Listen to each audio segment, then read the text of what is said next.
Hey guys, in today's video I am going to be teaching you how to fill in the form I-821D in English. So remember the information or where you can find this form, how you can find the government page is below this video description. So first things first, on the first block we don't need to fill out anything for USCIS use only. So we're gonna start here. Part 1, information about you. Right here says initial request. Initial request means that you are applying for DACA, and renewal request, you are renewing your DACA. In this case, we are renewing, so we just click there. Okay, and down here it's going to be telling you for this renewal request, you must put the date in which your childhood arrival expires, starting with the month, date, and year. 8/6/15. Okay, so for this, remember that you have 5 months. If you do past the 5 months, you will run into the issue of having problems because you will not be getting the permission, or you might get a deny, or something might go wrong. So remember, you have 5 months to do this. Do not do it on the 4th, on the 3rd. Do it on the 5th month, and you will be okay with that. Okay, so second part, we're gonna do 3A, 3B, and 3C. Full legal name. We're gonna do the family name, Huerta Sanchez, the last name, your given name, and your middle name.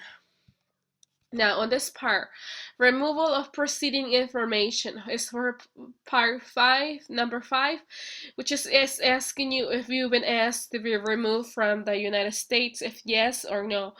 In this case, we did not, but if you did click yes, you will have to put in the date and the location of proceeding, the current proceeding, terminated, subject to final order.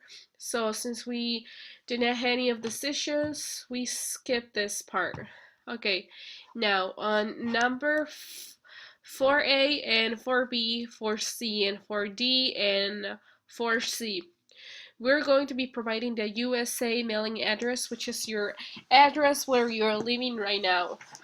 Street number, address 158 Lakeside Village, APT suit or floor. Remember that this part right here you will not be able to fill out with your computer. As you can see right now, I am not able, even though I am clicking so many times, so you will have to write this down with a black pen. So 4B to 4C is just your address. Now we're gonna go on page 2. Page 2 looks like this. Part 1, information about you. For initial renewal request, continue. So this is for your renewal request. Down here it says right here. So you will be providing your social security number, whatever number you have for this. Then you will be providing your birthday, starting with the month or the date and the year. Number 9, gender, if you are a male or female. In this case, I'm a female. Number 10A, city, town, or village of birth. I was born at the village of Potrero. 10B, country of birth, Mexico. Number 11, country, residence, United States. Number 12, country of citizenship or nationality, where do you came from, Mexico, Japan. Now, number 13, your marital status. Are you married, widow, single, or divorced? Now, on the other names you have used, if applicable. Technically, other names that you have used to work in the USA, you will be providing the name. This is for 3 names.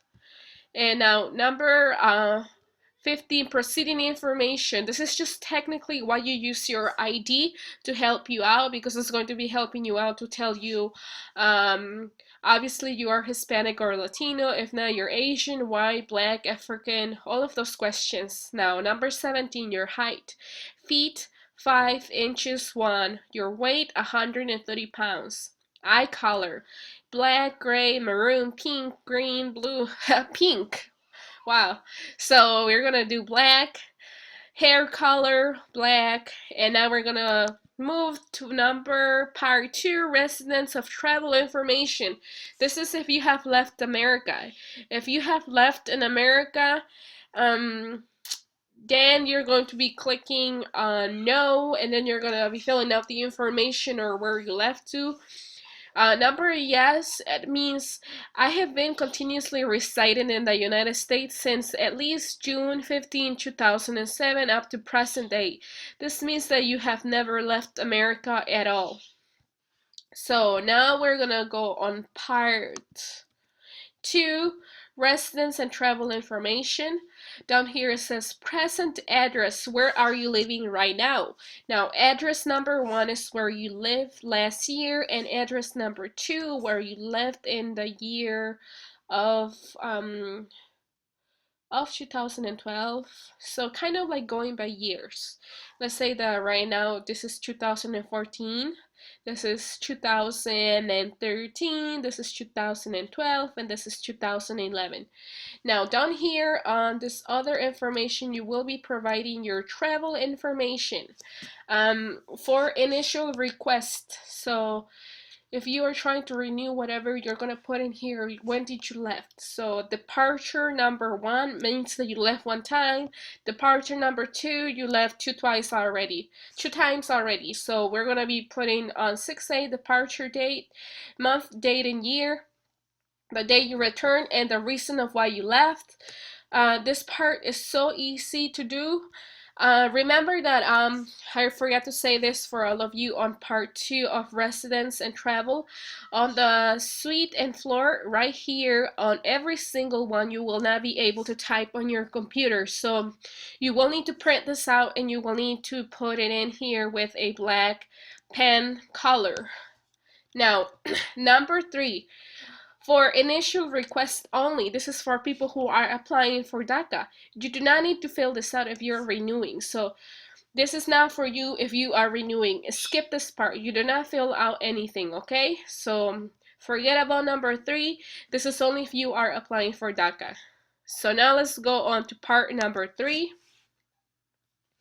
And part number 3 will look like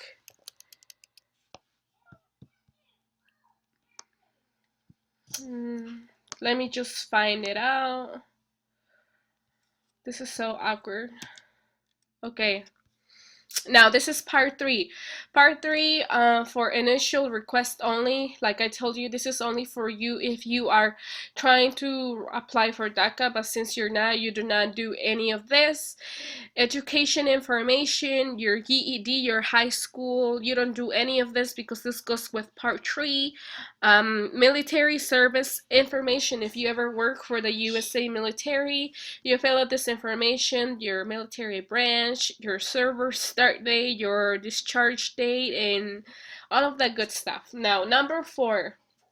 Number 4 is your criminal record. You have to go through every single one of this by yourself, like I told everyone.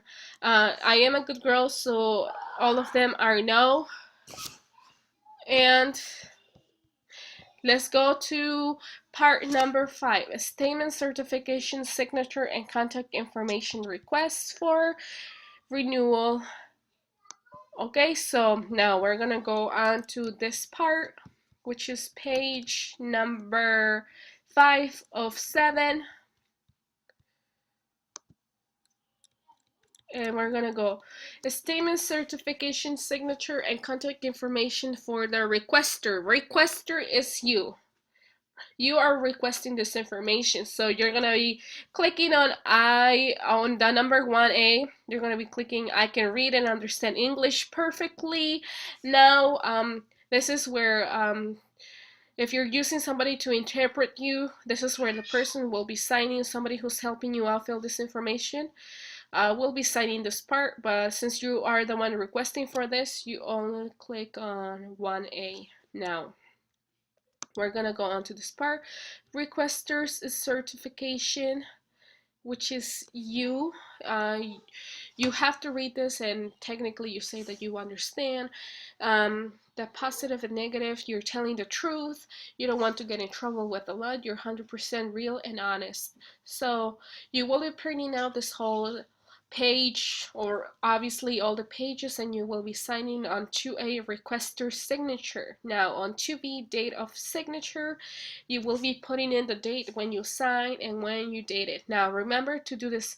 Requesters is contact information. Number 3, requesters is daytime telephone number, which is technically the date or your phone number, but most of this time at this point of the year, nobody has a telephone anymore. So we're going to skip that and we're going to go to the telephone number. Provide your best telephone number and your email address. And email address is the most awesome thing that you can do, and that you can get a hold of USCIS and how they can get a hold of you, because they will keep you updated with what is going on with your paperwork. Now let's go back to this part. Where it says contact information, certification, and signature of interpreter. And an interpreter is somebody that speaks English and Spanish, somebody who is helping you translate this whole information. So remember that I told you there is a huge difference between a requester, a interpreter, and a preparee. A preparee is a lawyer or somebody that you pay so that they can help you fill out the information. Now this is so easy. As you can see right here, it says 1A, interpreter's is family name, last name. The last name goes down here, their name, and down here goes their information, their mailing address, and interpreters is contact information, their email, their phone number, kind of like the same as you, but since we don't have anybody helping us, no interpreter, we're the requester, we skip this part. So now we're gonna go on part number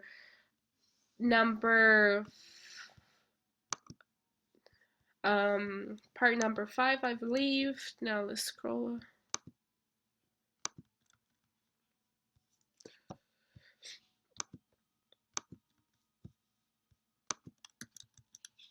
So let's go look for A. I'm just gonna log out of this for a little bit so that I can make sure that I am on the right part.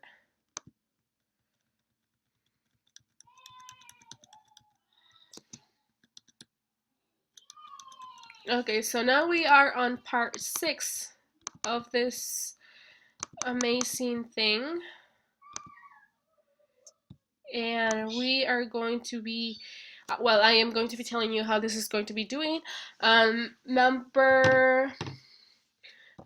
6 is going to be your contact information, certification, signature of interpreter. So somebody who speaks English and Spanish, the person that is helping you out. Since I told you you are the requester, you do not need to fill any of this out. Part 7, contact information, declaration, and signature of person preparing. So technically this is the lawyer, the person that you're paying for. They're gonna fill out their information, and obviously if they're doing it, then you don't have to fill. They already did it for you technically. So now down here on 3A all the way to 3H is gonna be the lawyer's information, their mailing address, their phone number, their fax, preparee's contact information, their fax number, their email, their daytime phone number. Prepare's is declaration of I-821D, which is a form that they fill out, but since we are not paying anybody, we are doing this by ourselves. We don't need to do any of that. So now let's go to part A. Part 8 is the last page, page 7 out of 7, which is technically information about the lawyer, of the interpreter who's helping you out. So you don't need to do any of this. If you are doing this by yourself, you skip this part. So that is the beauty of this. If you are not having a lawyer, if you are not having an interpreter to help you out, you don't need to do any of this, because technically you're paying it for them to do it for you. But since you're doing this by yourself, you get to skip to skip all of this beauty. Now, with that being said, I hope that this video helped you out. Go through it yourself. If you speak and write English, this is just to give you an idea of how easy it is, and yes, you can do it. As you can see right here, we have the part of preparees and interpreters and the requester, which is you. So I hope that this video helped you out, and I'll see you guys on the next video.